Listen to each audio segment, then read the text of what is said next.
చాలా వరకు ఒక కమిట్మెంట్లు అడుగుతారు, అడ్జస్ట్మెంట్లు అనేవి ఉంటాయి, కాంప్రమైజ్ అవ్వాలి, ఇలాంటిదంతా కొన్ని ఏళ్ల నుంచి వినిపిస్తోంది కదా. సో అలాంటి కేసు ఏదైనా మీ దగ్గరికి వచ్చినప్పుడు ఎలా రియాక్ట్ అవుతారు అసలు? అమ్మ నేను ఒక్కటి చెప్తాను, నాట్ ఓన్లీ సినీ ఇండస్ట్రీ, ఈ జర్నలిస్టుల్లో లేదా, మొన్నటికి మొన్న ఒక పాప మనం కలకత్తాలో డాక్టర్ చూడలేదా, అది తెలిసి భయంకరంగా అమ్మాయిది చిత్రీకరించారు కాబట్టి, కానీ లోపల అలా సఫర్ అవుతున్న ఆడవాళ్ళు ఎంతమంది ఉన్నారండి. లైక్ ఇప్పుడు స్పిరిచువల్కి సంబంధించి చూద్దాం, ఆశ్రమాలు కానీ చర్చెస్ కానీ, అక్కడ ఆడదానికి ప్రాబ్లం లేదా?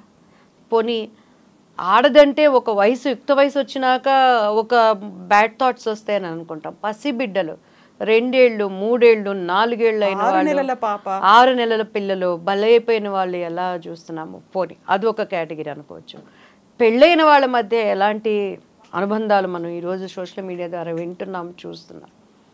సో అలా అనుకుంటే యూత్ పిల్లలు కాలేజీకి వెళ్ళే నా బిడ్డ వయసు వాళ్ళు కానీ ఎన్ని అక్కడ ఫేస్ చేస్తున్నారు. సో అనాది నుంచి కూడా మనం ఏ రంగంలో ఉన్నా కూడా ఆడదానికి ప్రాబ్లమ్స్ తప్పవండి.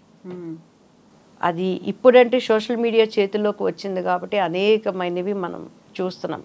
మీరు టీవీ చూడండి, మంచి న్యూస్ ఎక్కడైనా ఉన్నదా? ఈరోజు ఈ మంచి జరిగింది, ఈరోజు ఇది మంచిగా ఉన్నది అంటే మన చేతిలో సెల్ ఫోన్స్ కానీ ఎక్కడ చూసినా చెడు, ఎక్కడ చూసినా దుర్మరణాలు ఎందుకు వస్తున్నాయి అంటే మన సమాజాన్ని మనం కాపాడుకోలేని విధానాన్ని బట్టేనండి. మీరు నమ్ముతారా, ఇప్పటికీ కూడా మా ఇంట్లో మాకు డ్రింక్స్ అలవాట్లేదు, కాఫీలు టీలు అలవాట్లేదు. ఇలా ఎప్పుడైనా బయటికి వచ్చినప్పుడు మాత్రం జస్ట్ మనకి ఆకలేసిందన్నా కూడాను, లేకపోతే ఇంకొకటి కానీ దానికి ఎడిక్ట్ అయితే నేను కాదు. జస్ట్ ఆ ఆకలిని చంపుకోవటానికో, లేకపోతే జస్ట్ ఒక టైం పాస్ మనం మాట్లాడటానికి, అది కూడా ఒక 3-4 ఇయర్స్గా నాకు కాఫీ టీ అలవాటు అయిందండి. ఇప్పటికీ కూడా మీకు కావాలంటే స్టిల్ నేను ఇప్పుడు సెల్ ఫోన్ ఆన్ చేసి మా మమ్మీతో మాట్లాడతాను. మమ్మీ ఏం చేస్తున్నావు అమ్మ, బాగున్నావు అంటే బాగున్నాను తల్లి, ఏం చేస్తుంటే ఊరికే తమాషకి ఇప్పుడేనమ్మా కాఫీ తాగుతున్నావు అంటే, అబ్బేచి కాఫీ తాగుతున్నావా, వద్దమ్మా అది గ్లామర్ పోతుంది, కాఫీలు తాగితే కళ్ళ కింద నల్లగా అయిపోతుంది, లేదమ్మా కాఫీలు కూడా తాగమని డాక్టర్స్ చెప్తున్నారు, హార్ట్కి మంచిదమ్మా అని చెప్తే, వద్దమ్మా పలసగా మజ్జిగ చేసుకొని తాగు. సో అలా సిస్టమ్స్లో మేము పెరిగాం కాబట్టి అండి, పాపం మన కళ్ళెదుటికి వస్తున్నా, ఎదుటి వాళ్ళు మనల్ని ఎన్ని నిందలేస్తున్నా, మాకు తెలియకుండానే మా తల్లిదండ్రులు ఒక ఆడదంటే ఒక స్ట్రాంగ్గా ఎట్లా ఉండాలి, నువ్వు చేయగలవమ్మా అనే మోటివిటీని నాలో తెలియకుండానే పెంచారు. సిచ్యువేషన్స్ ఎట్లా ఉన్నా కూడా మనం ఎదుర్కోగలం. మన బిడ్డలకు అది నేర్పించాలండి. మన పిల్లలు ఇప్పుడు ఈ నవ్వే జనరేషన్కి అది చాలా అవసరం. మా బాబు మొన్న అదే చెప్తున్నాడు, మమ్మీ నీకు మేము ఇలాంటి మంచి పిల్లలు పుట్టినందుకు నువ్వు చాలా సంతోషపడాలి తెలుసా అని అన్నాడు. ఎందుకు నాన్న అని అన్నాను. బాగానే గీకుతావు కదా మమ్మీ కార్డులన్నీ, ఎప్పుడు చూసినా మమ్మీ కార్డు ఇవ్వండి, ఇంకేంట్రా నువ్వు బాధ పెట్టేదంటే, మా ఫ్రెండ్స్ అందరూ ఇక్కడ ఏంటో తెలుసా మమ్మీ, 2 యూఎస్ఏలో ఉంటున్నారండి.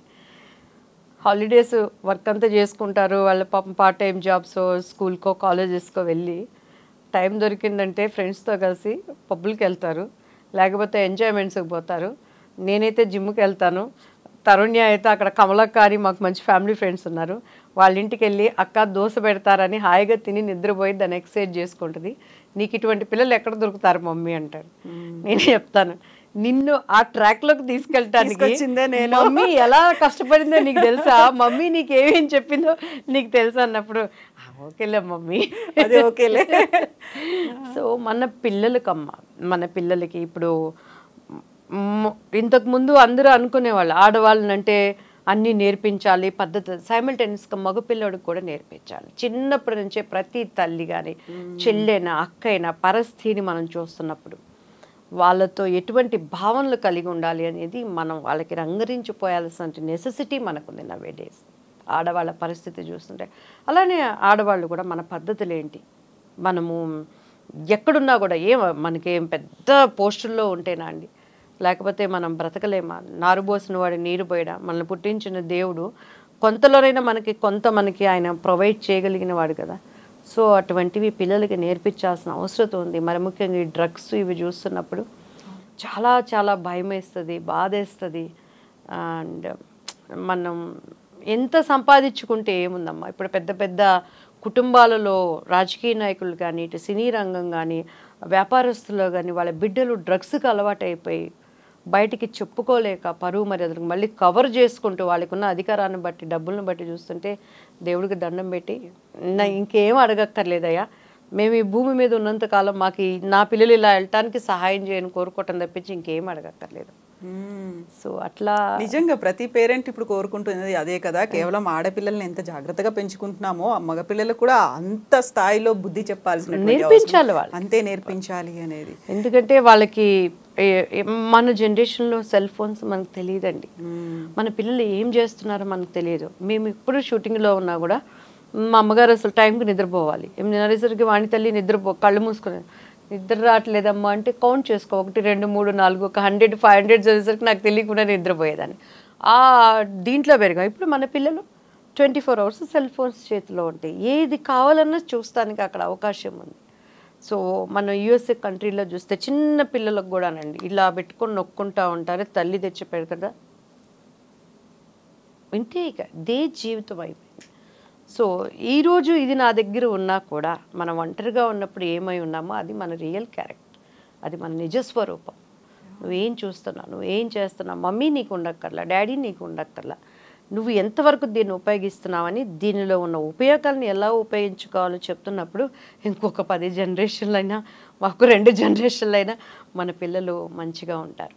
కావాలి ఎంటర్టైన్మెంట్ కావాలి. ఇప్పుడు ఒక షో చేస్తున్నాం అనుకోండి, జోక్స్ లేకుండా ఎంటర్టైన్మెంట్ లేకుండా ఏది ఉండదు. ఆరోగ్యకరమైనవి తీసుకురండి. పాత సినిమాల్లో ఇప్పటికీ ఎందుకు చూస్తున్నారంటే ఆహనా పెళ్ళంట, ఆహనా పెళ్ళంట, ఓహనా పెళ్ళంట, సావిత్రి. ఈ జనరేషన్ కూడా బుట్ట బొమ్మలాగా ఎందుకు చూస్తున్నారు? అక్కడ ఏమైనా వల్గారిటీ ఉందా? మరి అప్పట్లో వాళ్ళు చేసుకున్న ఫంక్షన్స్ లేవా? అక్కడ ఏమైనా అసహ్యం ఉందా? అలా ఉన్న సావిత్రి గారి లాస్ట్ డేస్ వచ్చేసరికి ఆమె ఏమైపోయారు? సో అట్లా ఉండి అలానే ఉందంటే ఇప్పుడు ఉన్నది ఏంటి?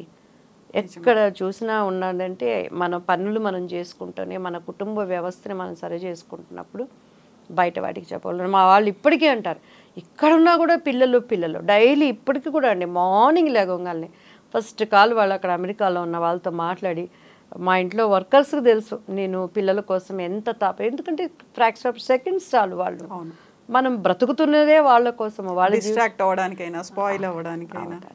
సో ప్రపంచం అంతా మనం బాగు చేసుకోలేకపోవచ్చు, ప్రపంచం అంతా మనం న్యాయం చేయలేకపోవచ్చు. అట్లీస్ట్ మన కుటుంబంలో 2 పిల్లల్ని మనం కరెక్ట్గా పెంచుకున్నా కూడాను రేపు వాళ్ళు ఒక తరాల వాళ్ళకి ఒక మోరల్గా ఉండాలి. వాళ్ళ జనరేషన్ కదా వాళ్ళు, వాళ్ళ కుటుంబాన్ని వాళ్ళ పద్ధతులతో పెట్టుకోవాలని. నాకు వాళ్ళు తిట్టుకున్నా పర్వాలేదు, మమ్మీ ఓవర్ స్ట్రిక్ట్ అనుకున్నా పర్వాలేదు, నేనైతే చెప్పాల్సింది చెప్తూనే ఉంటానండి. ఇప్పుడు మనం మీరు ఆల్మోస్ట్ దివ్యవాణి గారు 50 సినిమాలకు పైగా చేశారు కదా. ఆల్మోస్ట్ అన్ని south Indian languages, Telugu, Tamil, Malayalam, Kannada అన్నిట్లలో చేశారు. వెరీ రీసెంట్గా మలయాళ ఫిల్మ్ ఇండస్ట్రీకి సంబంధించి కాస్టింగ్ కావచ్చు, మీ టూ మూవ్మెంట్ అనేది జస్టిస్ హేమా కమిటీ రిపోర్ట్ వచ్చింది.